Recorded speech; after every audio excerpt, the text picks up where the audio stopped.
कुरुक्षेत्र की भूमि पर सूरज धीरे धीरे ढल रहा था। चारों ओर युद्ध की थकान, घायल योद्धाओं की कराह और हवा में तैरती हुई धूल, मानो पूरी धरती ने गहरी सांस ली हो।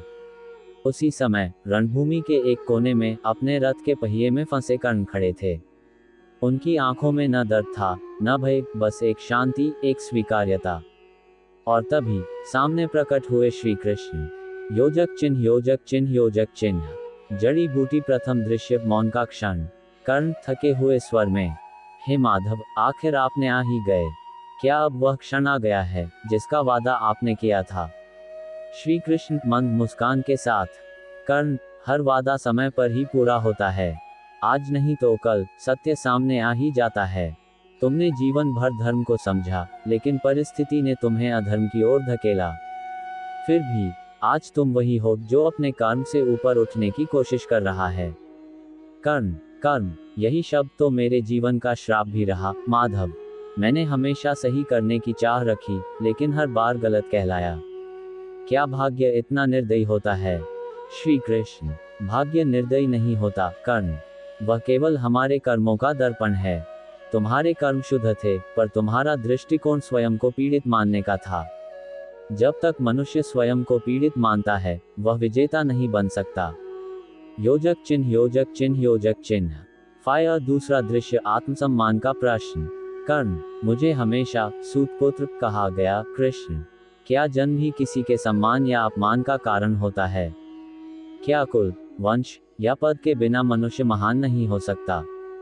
श्री कृष्ण, नहीं कर्ण, महानता रक्त में नहीं, दृष्टि में होती है। किसी के पास राजवंश हो सकता है, लेकिन साहस नहीं।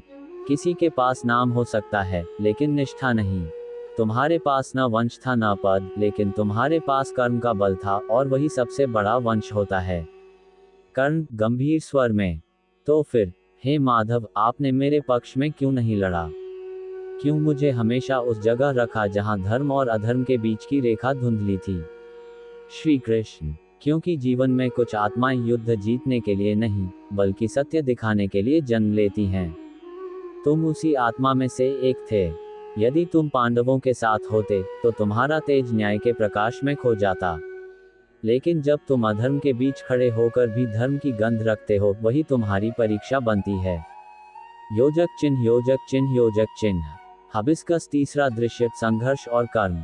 कर्ण, मुझे हमेशा लगता रहा कि मेरे साथ अन्याय हुआ है। मैंने दान दिया, धर्म निभाया, वचन रखा, फिर भी मेरा अंत ऐसा क्यों? श्री कृष्ण, कर्ण, ये संसार परिणाम से नहीं, भावना से नापता है। तुम्हारे हर कर्म में शुद्धता थी, लेकिन अपेक्षा भी थी। दान देने में भी तुमने ये सोचा कि इतिहास मुझे महादानी कहेगा। याद रखो, कर्म तभी फलदायी होता है जब उसमें अहंकार का एक भी कण न हो। कर्ण, तो क्या बिना पहचान के कर्म करना ही सच्चा धर्म है? श्री कृष्ण, हाँ, जो कर्म केवल भगवान की दृष्टि के लिए किया जाए, वही सच्चा कर्म है। जो कर्म दूसरों की प्रशंसा पाने के लिए किया जाए, वह व्यापार है। योजक चिन्ह, योजक चिन्ह, योजक चिन्ह। चौथा दृश्य, असली युद्ध।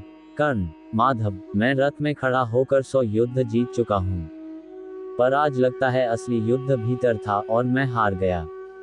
श्री कृष्ण, तुम हारे नहीं कर्ण, तुमने वह पाया जो बहुत कम को मिलता है, स्वयं की पहचान। बाहरी युद्ध तो तीर और तलवार से लड़े जाते हैं, पर आत्मा का युद्ध मौन में लड़ा जाता है। जो उस युद्ध में टिक जाए, वही सच्चा योद्धा है। कर्ण, तो क्या यही जीवन का सार है, भीतर की लड़ाई जीतना? श्री कृष्ण, बिल्कुल। बाहर का संसार कभी तुम्हारे अनुसार नहीं चलेगा, लेकिन जब तुम्हारा भीतर शांत हो जाए, तो बाहर का तूफान भी तुम्हें नहीं डिगा सकता। योजक चिन्ह, योजक चिन्ह, योजक चिन्ह। सूरजमुखी पांचवां दृश्य, क्षमा और सच्चाई। कर्ण, मुझे अब क्षमा चाहिए, माधव, उन सभी से जिन्होंने मुझसे अन्याय पाया, और उन सभी से जिन्होंने मुझे गलत समझा। श्री कृष्ण, कर्ण, क्षमा मांगने से पहले स्वयं को क्षमा कर दो, क्योंकि सबसे बड़ा अपराध वह है जो हम अपने भीतर को दोष देकर करते हैं। ईश्वर उन्हें नहीं दंड देता जो गलती करते हैं, वह उन्हें दंड देता है जो गलती सुधारने का प्रयास छोड़ देते हैं। कर्ण, क्या दुर्योधन को क्षमा मिल सकेगी? श्री कृष्ण, हर आत्मा को मौका मिलता है, परंतु जो आत्मा अपनी गलती को सत्य नहीं मानती, वह मौका खुद खो देती है। दुर्योधन ने अपने अहंकार को अपना भगवान बना लिया था, और जो अहंकार को पूजता है वह प्रेम को खो देता है। योजक चिन्ह, योजक चिन्ह, योजक चिन्ह। छठा दृश्य, जीवन का रहस्य। कर्ण, माधव, यदि मैं फिर जन्म लूं तो क्या मुझे फिर यही भूमिका मिलेगी? श्री कृष्ण, जन्म कोई दंड नहीं, अवसर है। हर जन्म आत्मा को नया अनुभव देने के लिए आता है। तुमने इस जन्म में त्याग, संघर्ष और निष्ठा सीखी है। अगले में तुम संतुलन और शांति सीखोगे। ये यात्रा अनंत है कर्ण। ईश्वर हर जन्म में वही पाठ दोहराता है, जब तक आत्मा उसे पूर्णता से समझ न ले। योजक चिन्ह, योजक चिन्ह, योजक चिन्ह। गुलाब, सातवां दृश्य, अंतिम क्षण। कर्ण, धीरे से। माधव, अब रथ का पहिया निकल गया है, और जीवन का रथ भी रुकने को है।